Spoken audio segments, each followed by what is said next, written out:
হিমন্ত বিশ্ব শৰ্মাৰ প্ৰথমতে ক'ব লাগে যে তেখেতৰ সম্পত্তি কি আছে। প্ৰথমতে ক'ব লাগে।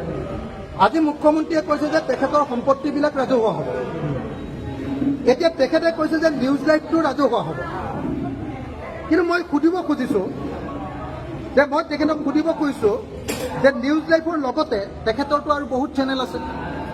নিউজ লাইভ আছে, টাইম 8 আছে, নৰ্থ ইষ্ট লাইভ আছে, নিয়মীয়া বাৰ্তা পেপাৰখন আছে, ৰামধেনু চেনেল আছে, ৰং চেনেল আছে, আইনা আলোচনী আছে।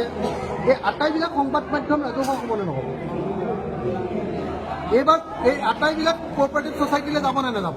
প্ৰথম কথা, অকল মই সংবাদ মাধ্যমৰ কথা কৈ আছোঁ। তাৰপাছত তেখেতে কৈ আছে যে কাঞ্চনজুৰি বাগিচা আৰু তাৰ ৰিজৰ্ট ৰাজহুৱা হ'ব। মই জনামতে অকল কাঞ্চনজুৰি বাগিচা নহয়, এই মুহূৰ্তত তেখেতৰ নামত থকা, তেখেতৰ পৰিয়ালৰ নামত থকা 3খন বাগিচা আমি নাম জানো। তিনিচুকীয়াৰ চানমাৰী বাগিচা, সৰুপথাৰৰ ৰাধাকৃষ্ণ বাগিচা, তাৰপাছত আপোনাৰ কাঞ্চনজুৰি বাগিচা আৰু ঢেৰ বাগিচা আছে দেই। এই 3খন বাগিচা ৰাজহুৱা হ'ব নে নহয়, সেইটো 2 নম্বৰ কথা। 3 নম্বৰ, তেখেতে কৈছে যে গ্ৰীণ বাণী ৰিজৰ্ট এইটো ৰাজহুৱা হ'ব। তেখেতৰ অকল বাণী ৰিজৰ্টেই আছে নে অসম আৰু ভাৰতবৰ্ষৰ বেলেগ বেলেগ ঠাইত তেখেতৰ আৰু বহুত ৰিজৰ্ট আছে? মইতো শুনিছোঁ যে মেঘালয়ৰ পিনেও তেওঁলোকে ৰিজৰ্ট চিজৰ্ট বনোৱা, ডাঙৰ ফাৰ্ম হাউচ আৰু ৰিজৰ্ট বনোৱা কাম আৰম্ভ কৰিছে। মইতো শুনিছোঁ যে তেখেতৰ উৰিষ্যাতো তেনেকুৱা ধৰণৰ বহুত কিবা কিবি আছে। মইতো কোৱা নাই, এতিয়ালৈকে সম্পত্তিৰ তালিকাটো মই দিয়া নাই, দি দিম। আমাৰ হাতত আছে তেনেকুৱা শ তেখেতৰ সম্পত্তিৰ তালিকা আমাৰ হাতত আছে, দি দিম। বন্দা স্কুলৰ কথা কৈছিলে, বন্দা স্কুল তেখেতে কৈছে যে জু-ৰোডৰ কোটিটকীয়া মাটি, জু-ৰোডৰ যিটো মাটি, সেই মাটিটো শিৱ মন্দিৰলৈ কি বনাম বুলি কৈছে, হয়নে? তাৰপিছত আপোনাৰ তেখেতে কৈছে যে আমাৰ এইটো কি কয়, আপোনাৰ গণেশগুৰিৰ সিফালে এডোখৰ কি বুলি কয়, অগ্ৰদূত যে আছে, এই ঠাইখিনি মাটিখিনি তেওঁ ৰাজহুৱা কৰিছোঁ বুলি কৈছে, মন্দিৰত দি দিছোঁ বুলি কৈছে।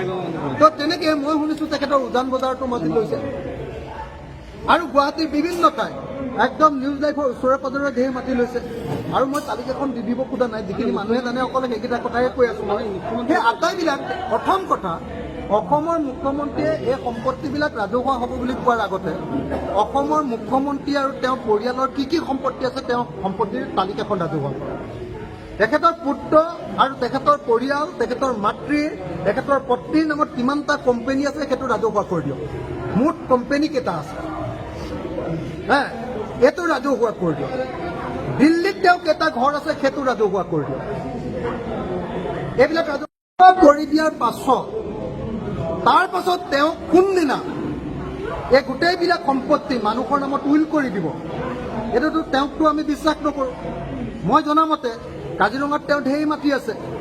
আপোনালোকে নিশ্চয় জানে যে এবাৰ কাজিৰঙাৰ কহৰাৰ 11 বিঘা মাটি তেখেতে বোকাখাতৰ SDO অফিচৰ পৰা চৰকাৰী মাটি এলটমেণ্ট লৈছিলে। মই তাৰ বিৰুদ্ধে প্ৰতিবাদ কৰিছিলোঁ কৃষক মুক্তি সংগ্ৰাম সমিতিৰ সম্পাদক হিচাপে। তেতিয়া তেখেতে সেই 11 বিঘা মাটি আকৌ চৰকাৰক ঘূৰাই দিছিলে। এতিয়া কিন্তু তেওঁ আগফালৰ মাটিখিনিও কিনিলে আৰু তাৰ সেই 11 বিঘা মাটিও এতিয়া পুৰা বাউণ্ডেৰী মাৰি লৈছে। মইতো জানো সেইডোখৰতে আমাৰ কাজিৰঙা অৰ্কিড পাৰ্ক আছে, একদম কাষতে। সেই চৰকাৰী মাটিখিনি আকৌ তেওঁ কিন্তু দখল কৰি লৈছে। এইবিলাক ঘূৰাই দিব নালাগে, এইবিলাক ৰাজহুৱা হ'ব নালাগে। তেওঁ সম্পূৰ্ণ সম্পত্তিৰ তালিকাখন প্ৰথমতে ৰাজহুৱা কৰক আৰু ৰাজহুৱা কৰি কেতিয়াৰ ভিতৰত তেওঁ এইবিলাক সম্পত্তি ৰাজহুৱা কৰিব। মই আশা কৰোঁ যে অহা এসপ্তাহৰ ভিতৰত, অহা 22 তাৰিখৰ দিনা অসম বিধানসভাৰ অধিৱেশন হ'ব। তাৰ আগতে তেখেতৰ পৰিয়ালৰ সম্পত্তিৰ তালিকাখন ৰাজহুৱা কৰক আৰু সম্পত্তিৰ তালিকাখন ৰাজহুৱা কৰি সেই সম্পত্তিৰ তালিকাবিলাক কাৰ নামত এইবিলাক উইল কৰিব, সেই উইলখন অহা 22 তাৰিখৰ ভিতৰত তেওঁ সম্পূৰ্ণ কৰক আৰু সেই উইলৰ কপিটো তেওঁৰ নিউজ লাইভ চেনেলৰ জৰিয়তে এবাৰ দেখুৱাই দিয়ক অসমৰ মানুহক আৰু সেইটো এবাৰ সাংবাদিকবিলাকৰ মাজত বিলাই দিয়ক। আমিও RTI কৰি তাৰ কপি এটা লৈ ল'ম আৰু লৈ লোৱাৰ পাছত সেই সম্পত্তিবিলাক তেওঁৰ পৰিয়াল থকালৈকে বাৰু ভোগ কৰি থাকক, তাৰপাছত সেইবিলাক আমি চব ৰাজহুৱা কৰি দিম।